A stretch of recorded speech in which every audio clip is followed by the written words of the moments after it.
नमस्कार। बिहार में चुनाव है, इसके लिए आओ समझे बिहार।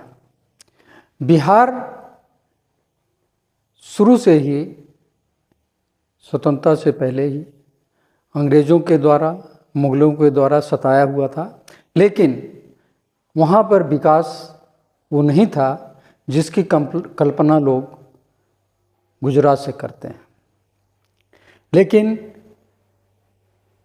जो कुछ था, जो व्यवस्था थी, उसके अगेंस्ट जय नारायण प्रकाश जी का जन आंदोलन शुरू हुआ इमरजेंसी से पहले। तो क्यों शुरू हुआ? उसी समय नीतीश जी का, लालू जी का उदय भी हुआ। क्यों हुआ? इसका मतलब बिहार में कुछ नहीं था और सरकार थी उस समय कांग्रेस की। आज वही कांग्रेस आरजेडी के साथ सत्ता में आना चाहती है और कांग्रेस के राहुल जी बोल रहे हैं हम बिहार को पहले जैसा बिहार बनाएंगे। कौन सा बिहार बनाएंगे?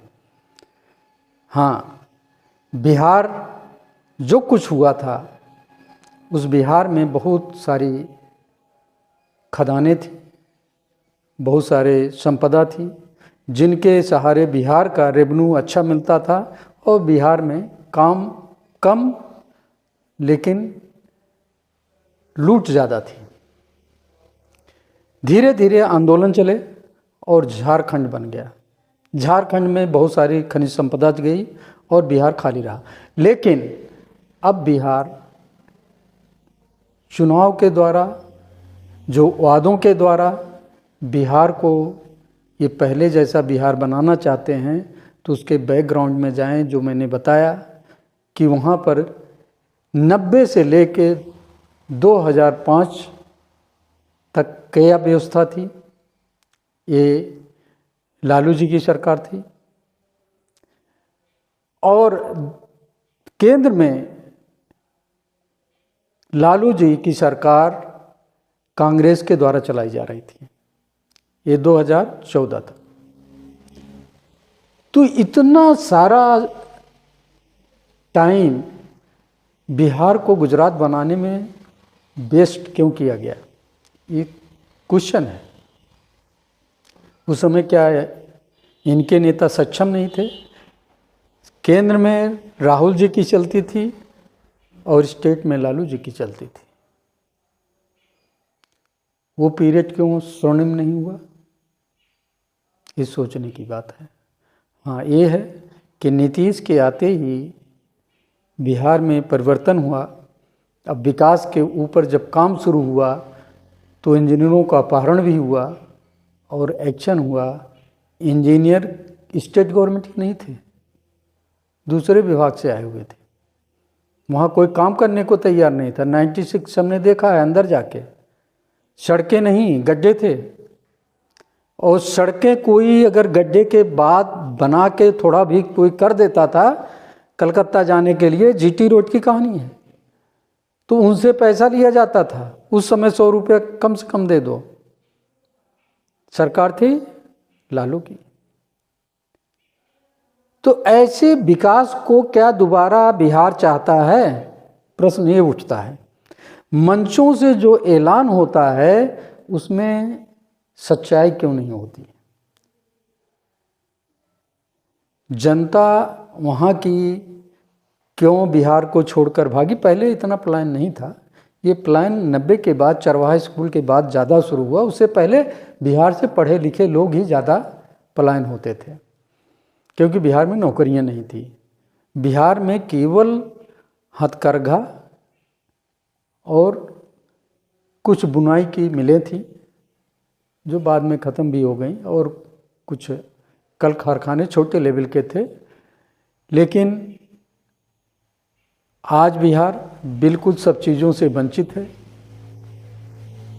अब बिहार की जब रोडें सही हुई, लाइन ऑर्डर थोड़ा ठीक हो रहा है और वहाँ पे बिजली जो बिल्कुल नहीं रहती थी, बिजली मिल रही है, गरीबों को पास जो पैसा साइन करा के नहीं दिए जाते थे वो अब गरीबों को मिल रहा है।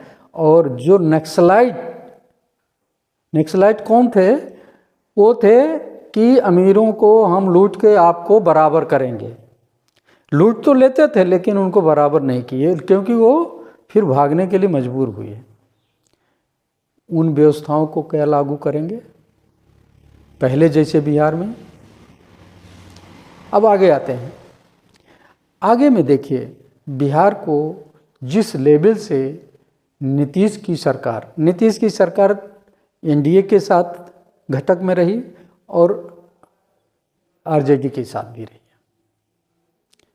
तो आरजेडी के साथ का श्रेय उनको मिलना चाहिए, एनडीए को मिलना चाहिए। लेकिन सरकार चलाते थे नीतीश जी, आरजेडी में चलाते थे लालू जी। ये अंतर होता था, क्योंकि बीजेपी को पता है उसको कोई समर्थन नहीं देगा, लेकिन वहाँ जो भी हो रहा है उसको कैसे रोका जाए, इसलिए नीतीश को किसी बहाने दोबारा से एक्सेप्ट करना पड़ता था।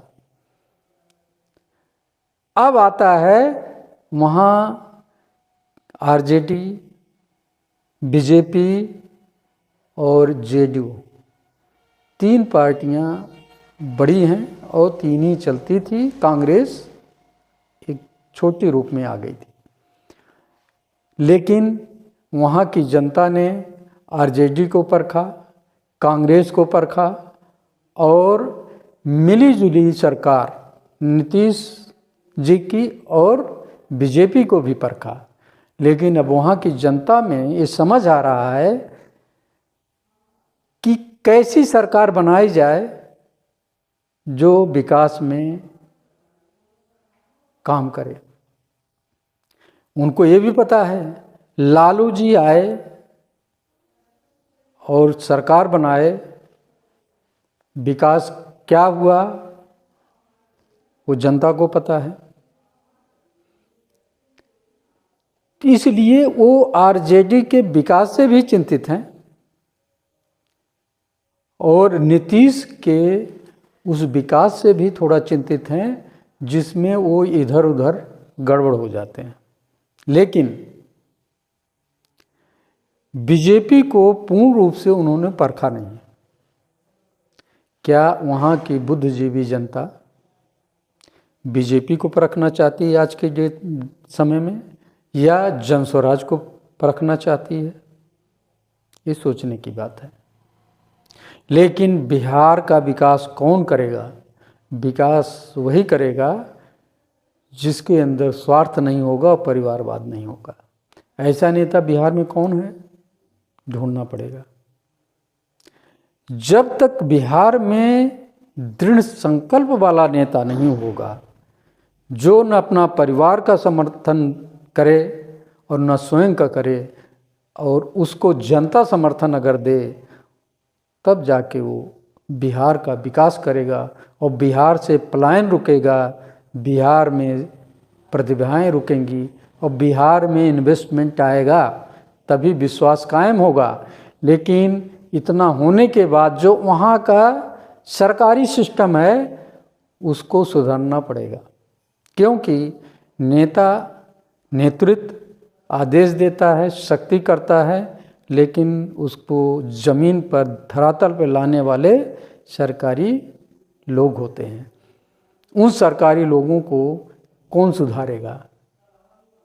जनता को सुधारना होगा। उनके खिलाफ उनके कामों को जनता को उजागर करना होगा। तो क्या इन सब चुनावों में ऐसा एजेंडा है? पैसा अगर दे दिया जाए और यही व्यवस्था रहे तो विकास नहीं होगा उतना जितना आप सोच रहे हैं। सब करने के बाद इन्वेस्टर क्या बिहार में आएंगे? इन सब को करने के लिए पार्टी अपनी जितनी इलेक्शन में पार्टियां हैं उनको खुले मन से अपने वादे करने चाहिए। मुफ्त बांट से सरकार लेकर कोई विकास नहीं कर सकता, पलायन नहीं रोक सकता। इसलिए अब ज़रूरत है बिहार को कि ऐसा नेतृत्व लाए और जनता जागरूक हो जो सरकार के सिस्टम को उजागर करे और विरोध करे। हाँ, इन सब के लिए बहुत समर्थन की जरूरत होती है। वही समर्थन जिसको